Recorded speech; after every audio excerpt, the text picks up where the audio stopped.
देश भर में केंद्रीय बजट 2026-27 की चर्चा जोरों पर है, लेकिन जम्मू कश्मीर के पुंछ बॉर्डर इलाके में से सिर्फ आर्थिक आंकड़ों की बात नहीं माना जा रहा।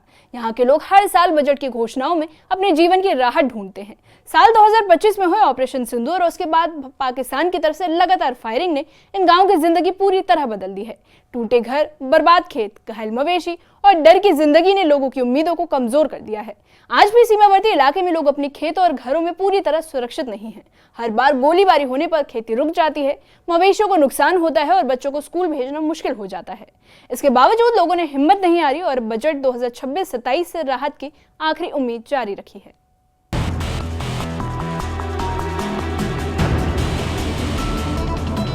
टूटे घर, उजड़े खेत और रोजगार, पुंछ के लोग केंद्रीय बजट से राहत की आस लगाए बैठे हैं। साल 2025 में हुए ऑपरेशन सिंदूर के दौरान पुंछ बॉर्डर इलाके में हालात अचानक बेकाबू हो गए थे। सुरक्षा मूवमेंट, सीमा पार से गोलीबारी और बार बार गांव खाली कराने के आदेशों ने यहां के लोगों की जिंदगी को पूरी तरह बदल दिया था। ऑपरेशन अब खत्म हो चुका है, लेकिन उसके जख्म आज भी ताजा है। सांबा का ये गांव भारत पाकिस्तान अंतर्राष्ट्रीय सीमा से महज कुछ ही दूरी पर है। यहाँ पर रह रहे लोग आम नागरिक नहीं बल्कि भारत की पहली ढाल हैं।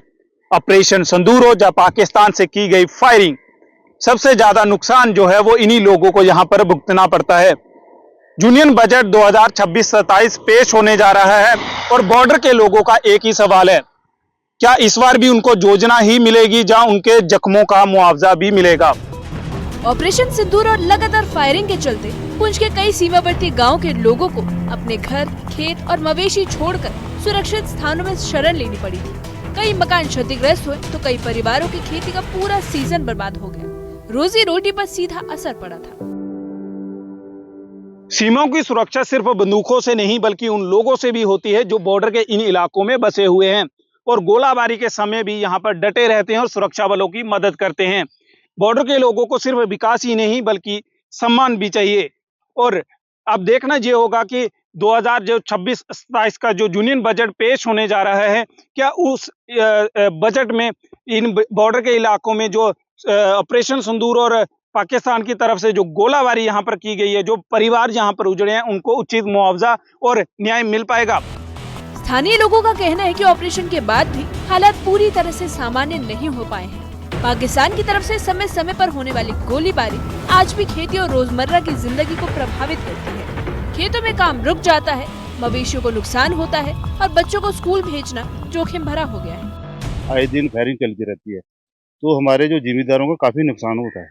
मैं खुद एक ऐसा इंसान हूँ जिसके घर पे बम पड़ा था।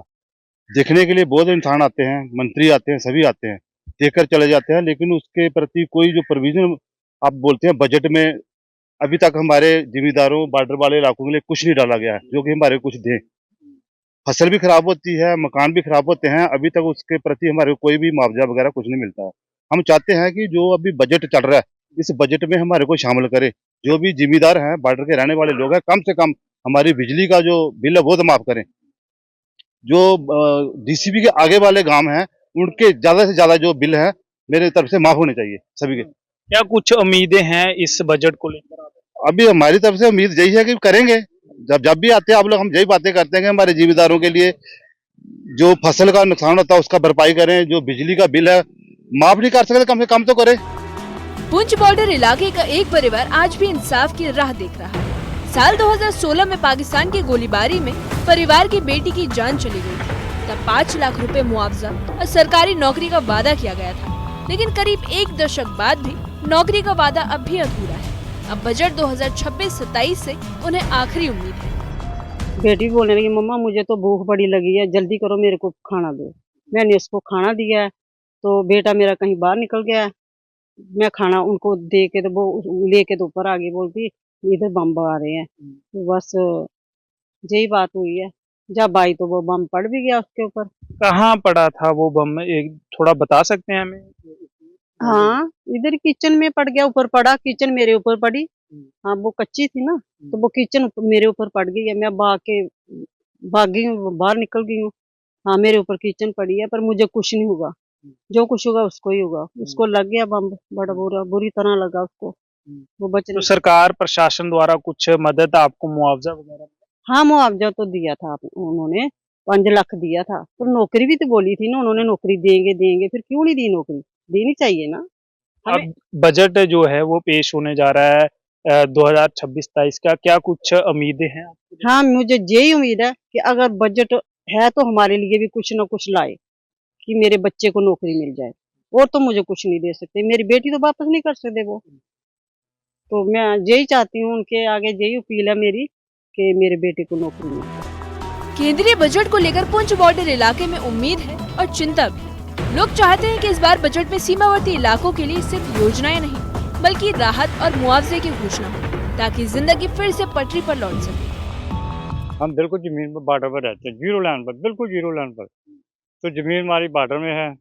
जब फायरिंग होती है तो हम पीछे नहीं भागते हैं, कम लोग भागते हैं। हम फौज के साथ कंधा लगाकर, जो हम जिम्मेदार है, राशन हमारे पास है, हम राशन भी कोल से बनाकर फौज की मदद करते हैं, इनके साथ रहते हैं। जब हमारा कोई नुकसान हो जाता है तो सरकार हमारे लिए कुछ नहीं सोचती है।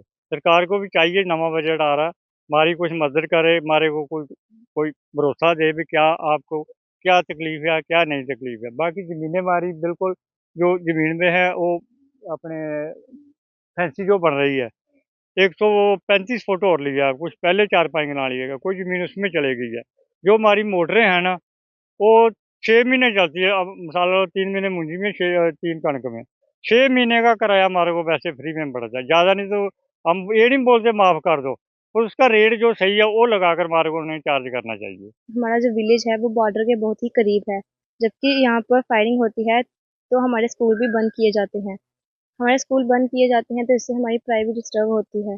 हमारी पढ़ाई पर अच्छे मार्क्स नहीं आते, इसके दौरान हमें नौकरी भी नहीं दी जाती है। तो हम सरकार से यही अनुरोध करते हैं कि जब भी बॉर्डर पर फायरिंग होती है तो वहाँ पर हमारी पढ़ाई का कोई प्रबंध नहीं होता है, तो हमें जब भी कोई नौकरी चाहिए हो तो हमारे इस पे मार्क्स ना देखे जाएं, हमें नौकरी दी जाए। पुंछ बॉर्डर इलाके के लोग बजट में इन मांगों पर खास ध्यान चाहते हैं। ऑपरेशन सिंदूर और गोलीबारी से क्षतिग्रस्त घरों का पूरा मुआवजा, फसल, पशुधन और खेती के नुकसान की भरपाई, सीमावर्ती परिवारों के लिए बीमा सुविधा, युवाओं के लिए स्थानीय स्तर पर रोजगार के अवसर। पुंछ बॉर्डर के लोगों के लिए बजट सिर्फ एक आर्थिक दस्तावेज नहीं बल्कि इंसाफ और राहत की उम्मीद है। अब देखना ये होगा कि इस बजट में सिर्फ घोषणाएं होती हैं या फिर ऑपरेशन सिंदूर और गोलीबारी से प्रभावित लोगों को वाकई कोई ठोस राहत मिलती है। न्यूज़ 18 के लिए सांबा से लक्ष्मण शर्मा की रिपोर्ट। पुंछ बॉर्डर इलाके के लोगों के लिए बजट 2026-27 सिर्फ आर्थिक दस्तावेज नहीं बल्कि उनके जीते जी तक राहत, इंसाफ और सुरक्षित जीवन की उम्मीद है। सालों की गोलाबारी और ऑपरेशन सिंदूर ने उनके घर, खेत और रोजगार को हिलाकर रख दिया है। अब उनका ध्यान इस बात पर है कि सरकार की घोषणाएं सिर्फ कागज तक न रह जाएं, बल्कि हकीकत में उनके जीवन को आसान बनाएं। लोग चाहते हैं कि बजट में उनके घरों और खेतों को पूरा मुआवजा, पशुधन और खेती के नुकसान की भरपाई, परिवारों के लिए बीमा और युवाओं के लिए स्थानीय रोजगार के अवसर शामिल हो। केवल योजना बनाने या रिपोर्ट तैयार करने से काम नहीं चलेगा। लोगों का मानना है कि यहाँ की जनता की जरूरत है ठोस और जल्द राहत की।